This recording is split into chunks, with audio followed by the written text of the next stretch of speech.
When the Yellow Butterfly Visits by Peace Love Sunshine. There's a kind of magic that lives in the quiet moments. An old knowing in the wind. It's a language the trees speak and the flowers remember. A hush in the trees, a ripple of sunlight through petals. One that if you're quiet enough you can hear it. The stories the earth has always known how to carry. And sometimes, when the veil is thin and the soul is soft, the story arrives on wings. That's where I live now in those moments. Since my friend passed, the world hasn't been the same. But the earth keeps whispering back to me. And always, somehow, the message comes with a yellow butterfly. Every year, as spring starts to shake off its sleep, I find myself drawn to the lilac bush. Not just because it blooms, but because something about it feels ancient. Sacred, as if it remembers things I've forgotten. As if it's blooming for more than just bees and breeze. And just when the blossoms peak, that's when she arrives. The butterfly, not fluttering wildly, not passing through. She lands. She lingers. She visits. And in that visit, the veil between worlds feels a little thinner. The air feels warmer, but not from the sun, it's something else. Something I can't quite name. And honestly, I don't need to. She doesn't just appear once.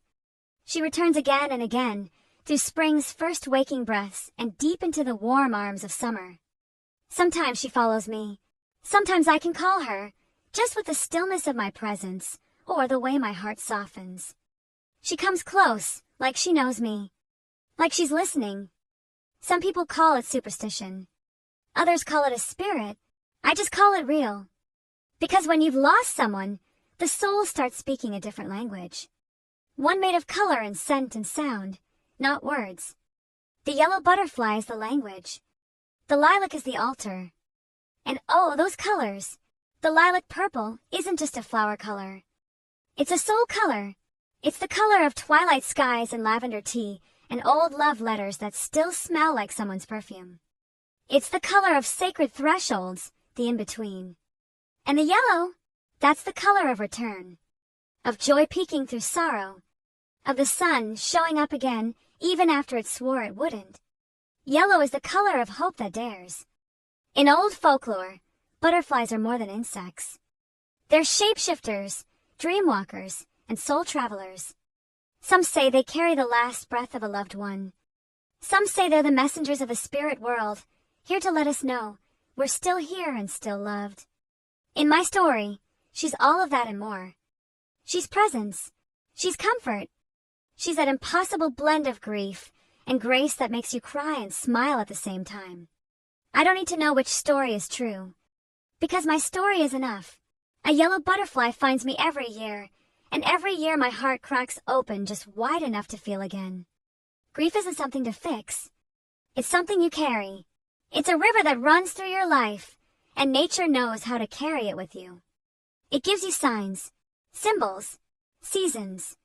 It wraps your sorrow in a bird song and rain and new buds that didn't exist yesterday. And it reminds you that just because someone's gone doesn't mean they're not still finding ways to say hello. So maybe that yellow butterfly is just a butterfly. Or maybe she's a spirit reminding me that love never dies, it just changes form. That I'm still being followed, still being held, still being reminded to keep blooming. I'm still with you. I'll keep showing up to the lilac bush every year. I'll keep listening to the wind and watching the sky and making space for the stories that can't be told in words. Because love doesn't end. It just changes form. And sometimes, it grows wings. Thank you for watching. Please hit the thumbs up and subscribe if you haven't yet.